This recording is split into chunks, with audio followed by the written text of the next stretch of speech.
sea. On the radar screen, everything looks routine at first. A few distant commercial vessels, slow-moving traffic, predictable routes. Nothing unusual, nothing that demands immediate concern. Then, almost at the same moment, 8 new surface contacts appear. They do not show up one by one. They appear together, spread out just enough to suggest this is not a coincidence. The radar operator stops for a moment, then zooms in on the display. Each contact is holding a steady course. No AIS, no identification signal, no commercial profile. 8 vessels, moving quietly with no electronic signature.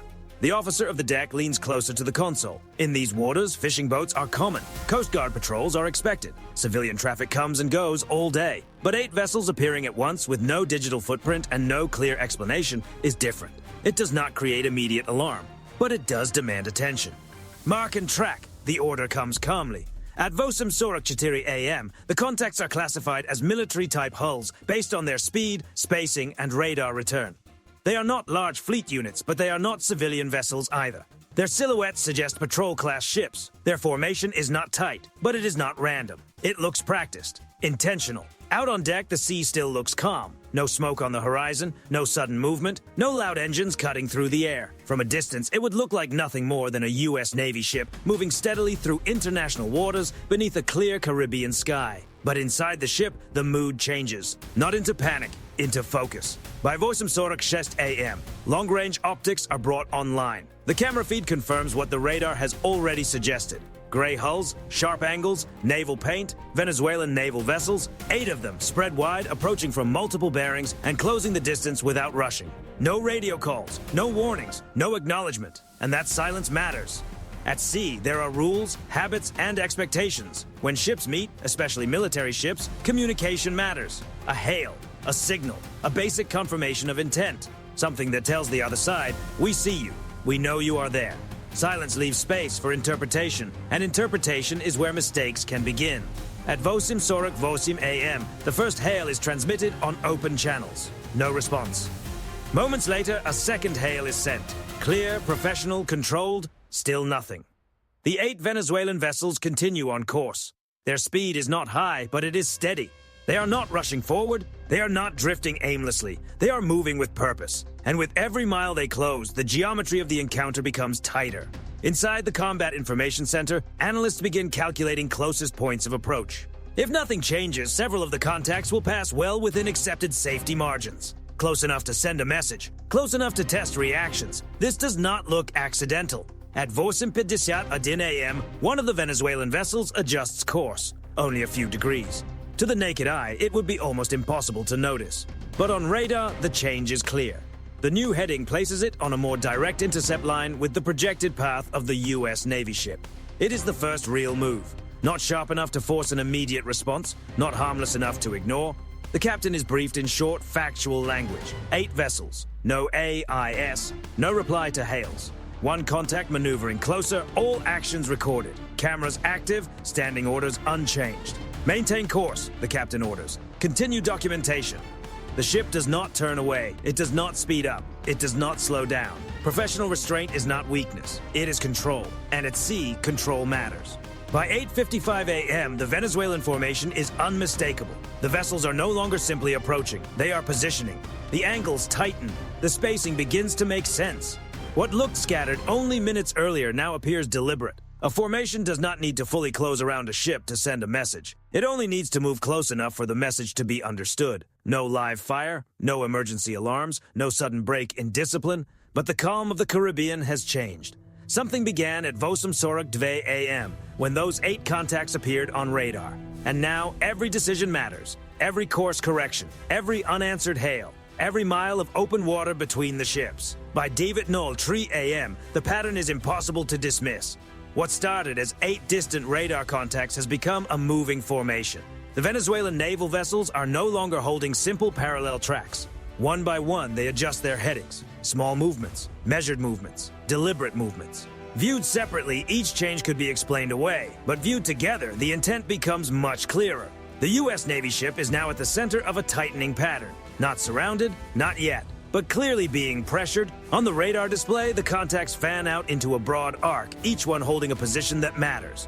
The formation is careful enough to avoid an immediate incident, but close enough to create tension. This is the dangerous part of encounters at sea, not the dramatic moment people imagine. Not sirens, not chaos, not sudden action. The real pressure builds quietly. It builds through silence, through distance, through angles on a screen, through decisions that appear small until they are seen together. On the bridge, every movement is watched, every radio call is logged, every second is recorded. The U.S. Navy crew understands that the wrong reaction could give the moment a different meaning. But no reaction at all could invite the next move. So they hold steady. The ship remains on course in international waters. The cameras keep recording, the crew keeps tracking, and the 8 silent vessels continue closing the space around them. 2 vessels move onto the starboard side, keeping a steady and deliberate distance. 3 more settle off the port quarter. The remaining ships stay slightly behind, far enough back to give the formation depth and shape. It is a classic pressure posture. The goal is not to block the U.S. Navy ship outright. The goal is to limit its options without clearly crossing the line. At sea, distance is a language, and now that language is becoming impossible to ignore. On the bridge, every movement is tracked, every change in bearing is recorded, every small shift in speed is logged. Closest point of approach calculations update in real time, and the trend is moving in the wrong direction. If no one changes course, at least 2 Venezuelan vessels will pass inside 2 nautical miles. That is close enough for intent to matter more than routine procedure. At Devitt Knoll Shest AM, another hail is sent. Calm, clear, professional. No reply. By now, the silence no longer feels like an oversight. It feels deliberate. Long-range cameras zoom in further and the picture becomes sharper. Deck crews can be seen on several Venezuelan vessels. Helmets are visible. Personnel are gathered near railings and forward sections. No shipboard systems are being openly operated, but the posture is alert. Ready, watching. Inside the Combat Information Center, analysts quietly note every detail. This is not a casual patrol passing through the same stretch of water. The ships are holding their positions too carefully. Their spacing is too consistent. Their movements are too coordinated. These crews know exactly where they are, and they know exactly who they are approaching. At Devitt Knoll David AM, a small but important change occurs. 1 Venezuelan vessel increases speed by just 2 knots. Alone, that number would mean very little. But in this situation, it carries weight. The vessel moves slightly ahead of the others, closing the gap near the projected path of the U.S. Navy ship. The pattern tightens. Still, the U.S. ship does not change course. Turning now could be read as a reaction. Slowing down could look like hesitation. Speeding up could raise the temperature of the encounter. The safest move, strangely enough, is to remain steady. Hold course, hold speed. The captain repeats the order. Professional restraint is not inaction. It is calculation. At Devitt 12 AM, electronic sensors detect the first active emissions, low-power surface search radar from one of the Venezuelan ships. It is not a high-intensity tracking signal. It is not an immediate warning. But the situation is no longer just visual observation. They are now actively scanning the ship. Every emission is logged. Frequencies are recorded. Power levels are measured. Nothing appears dramatic on its own. But each data point adds more weight to the bigger picture. This is controlled friction, carefully managed just below the point where the situation would change completely. Out on the bridge wing, binoculars confirm what the sensors are showing. The Venezuelan ships are closer now. Whole numbers can be seen. Flags move in the wind. There is no confusion about nationality, no confusion about location, no confusion about who is facing who. At 9:15 a.m., the formation settles into place. 8 ships are now spaced in a loose semicircle, all within visual range. No vessel cuts directly across the bow. No one makes a move that would force an immediate response. That is what makes it so precise. Pressure without a clear trigger. This is the gray zone. The captain receives an updated brief. Closest contacts inside 2 nautical miles. Multiple vessels maneuvering in coordination. No direct crossing of the line, but clear intent to limit movement. Standing instructions remain unchanged. The decision is simple but not easy. Push back too hard and a stage display could turn into something far more serious. Turn away and the pressure works. Hold steady and the other side must decide how much further it is willing to go. The U.S. Navy ship holds its course. By 9:18 a.m., the encounter has drawn an invisible line across the water. 8 Venezuelan naval vessels have tested that line without fully crossing it. But the formation is now set. The silence remains unbroken, and whatever happens next will not come from confusion, current, or drift. It will come from choice. At Devitt 12 a.m., the situation shifts again. On the radar screen, 2 Venezuelan vessels begin to pick up speed. The increase is gradual at first, 3 knots, then 4. But there is no mistaking it. Their headings adjust almost together, narrowing the angles toward the bow of the U.S. Navy ship. This is no longer simple pressure. It is a controlled reduction of space. Inside the Combat Information Center, the reaction is immediate. Closest point of approach calculations update again, and this time the numbers move into a caution zone. One contact is now projected to pass inside 1 nautical mile if neither ship changes course. That distance matters. At sea, 1 nautical mile is not the point of contact, but it is close enough for every decision to carry weight. Close enough for judgment to matter more than routine procedure. Close enough that even a small maneuver can be read as a message. At 9:20 a.m., the bridge sends another hail. Firm, direct, repeated in English and Spanish. The language is precise, leaving no room for confusion about position, legal status, or expected conduct. Still, there is no reply. Instead, one Venezuelan vessel adjusts heading by a few more degrees, moving even closer to the projected path of the U.S. Navy ship. The maneuver is smooth, controlled, practiced, and clearly intentional. It is the kind of move designed to draw a reaction without creating a clear breaking point. On the bridge, the crew watches as the geometry tightens. Log the maneuver, the captain orders. Continue recording. By 9:25 a.m., sensors detect a second active radar emission. Another Venezuelan vessel briefly shifts from passive observation to active scanning, sending low-power pulses across the area. It is not a high-intensity tracking signal, but it is no longer casual. They are testing boundaries. Electronic specialists note the frequencies and durations. Each emission is captured, time-stamped, and stored. This is no longer only about awareness, it is documentation. A record of intent in case the situation later moves beyond careful signaling. On the horizon, the Venezuelan ships are now close enough for individual movement on deck to be seen. Sailors reposition. A small group gathers near a forward shipboard mount on one vessel. Nothing is actively operated. But the message is visual. Pressure without contact, intent without a direct trigger. At 9:27 a.m., the captain gathers the senior watch officers on the bridge. The assessment is brief. 8 vessels, 2 maneuvering with increased pressure, multiple active radar emissions, no communication, no shipboard systems actively engaged. The standing instructions remain clear. There has been no direct action that would justify a stronger response, but there is also no requirement to give way. Prepare aviation option, the captain says. The order moves through the ship quietly but with purpose. Below deck, the flight crew begins working with practiced efficiency. There is no alarm, no rush, no chaos. This is not a panic move. It is a calculated increase in presence, a signal that can be seen, recorded, and understood without a single dramatic gesture. At 9:30 a.m., the Venezuelan vessel nearest the bow increases speed again. The closest point of approach drops further, less than a mile now. The wake behind its stern stretches longer, white water cutting clean lines across the deep blue surface. The message is clear. Inside the Combat Information Center, one phrase cuts through the tension. Contact maneuvering with intent. That phrase matters. It is not a declaration that the situation has crossed the line, but it is close enough that the next set of protocols begins to come into view. On the bridge, the captain watches the approaching vessel through binoculars. He does not raise his voice. He does not give a dramatic order. He simply waits one final moment, giving the Venezuelan crew every opportunity to change the tone of the encounter. They do not. At 9:32 a.m., the decision is made. Launch the helicopter. The order is calm, final. This is the line. Not a show of force, not a direct challenge, but a visible presence that cannot be ignored. As the ship holds its course and speed, the flight deck comes alive. The helicopter's rotors begin to turn, slowly at first, then faster, cutting through the still Caribbean air. The sound rolls across the water toward the Venezuelan formation. For the first time since 9:02 a.m., the silence is broken. Not by radio, not by words, but by unmistakable intent. The encounter has moved from quiet pressure into open signaling. And now, the next move is no longer only on the surface. At 9:34 a.m., the helicopter lifts from the deck. Its rotors push air down across the ship and send ripples across the sea below. The sound carries far, farther than any unanswered hail, and every vessel in the Venezuelan formation hears it. This is not a rushed launch. There is no disorder on deck, no frantic movement, no confusion. Everything is controlled, deliberate, clear. The aircraft climbs to a low operational altitude and moves forward, angling toward the tightening arc of Venezuelan ships. From the bridge, the captain watches in silence. The U.S. Navy ship maintains course. Speed remains unchanged. Its posture shows no sign of backing away. The message is quiet but unmistakable. We are holding our position. You are the ones changing the space.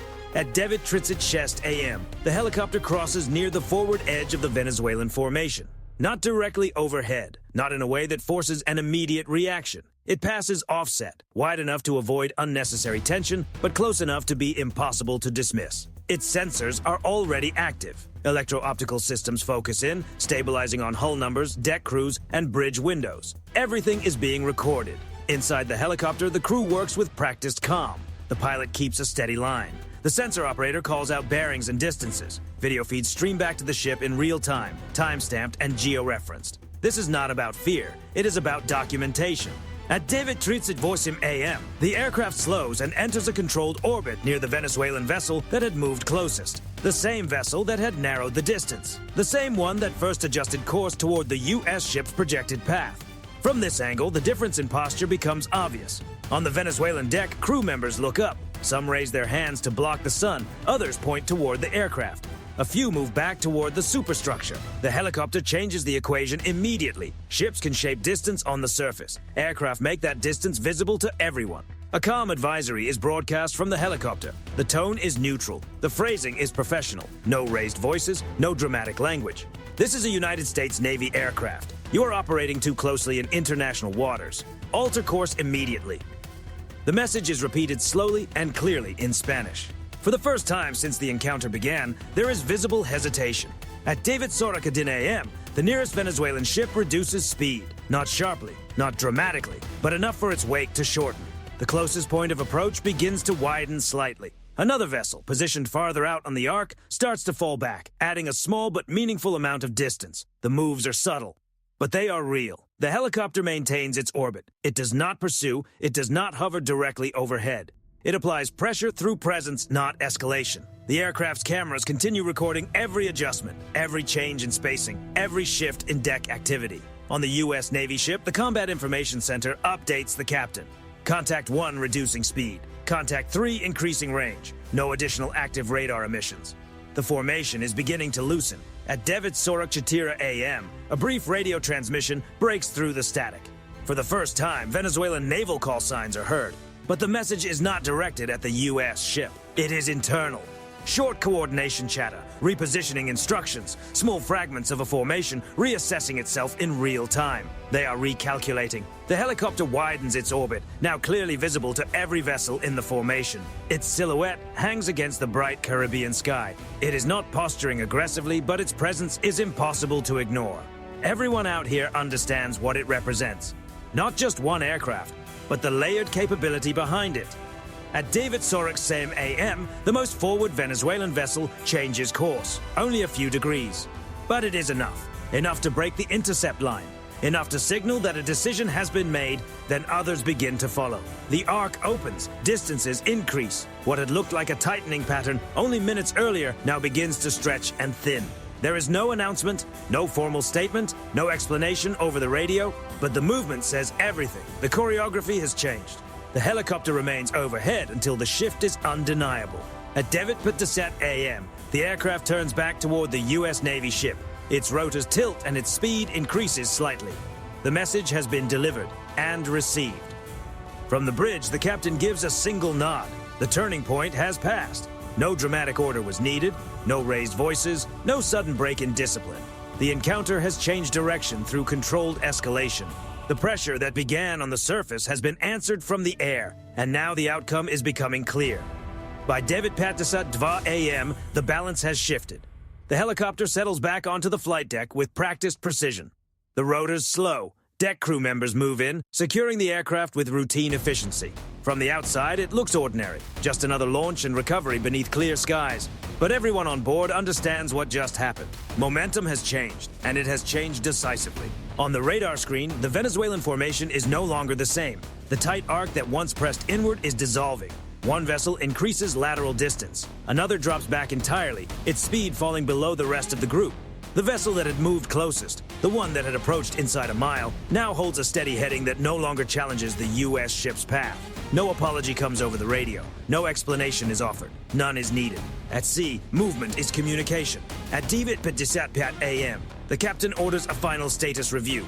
All contacts remain present, but their behavior has changed. They are no longer trying to shape the U.S. ship's movement. They are watching from a distance. Passive sensors only. No further active emissions, no new course adjustments toward interception. The message has landed. The U.S. Navy ship does not alter course. It does not slow down. It does not accelerate to make a point. It simply continues exactly as before. Steady speed, steady heading, disciplined posture. This is the quiet assertion of control. Changing now would suggest that the pressure had mattered. It did not. From the bridge wing, the Venezuelan vessels are still visible on the horizon, but the distance is growing. Their wakes angle away now, instead of inward. The formation is no longer acting as one coordinated shape. It is becoming separate vessels making separate decisions. At David 5:08 a.m., one Venezuelan ship moves farther south. Another turns slightly west. The remaining vessels trail behind at increasing range, staying visible but no longer close. The formation has opened. The pressure is over. Inside the Combat Information Center, analysts complete their logs. Timelines are locked, video files are archived, radar tracks are saved.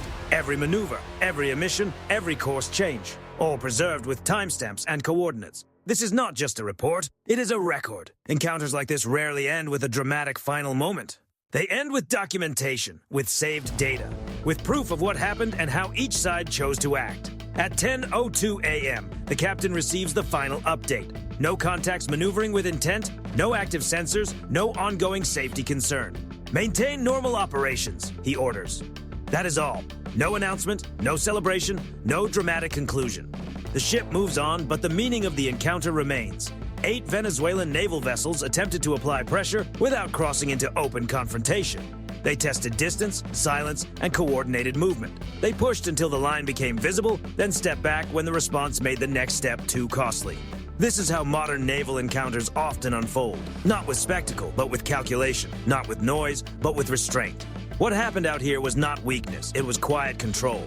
The U.S. Navy ship did not need to overwhelm the formation. It only needed to show that it would not yield, would not overreact, and would not be pushed away from its lawful course. That combination, discipline, patience, and capability, can be harder to challenge than raw power alone. As the Caribbean returns to calm, the Venezuelan vessels fade into the distance. Their presence is reduced to shrinking radar returns and thin wakes stretching across the blue water. The encounter is over, but the lesson remains. In international waters, control does not belong to the loudest voice or the closest hull. It belongs to the side that knows when to hold steady, when to signal clearly, and when to make the other side reconsider without ever losing control. And this time, that is exactly what happened.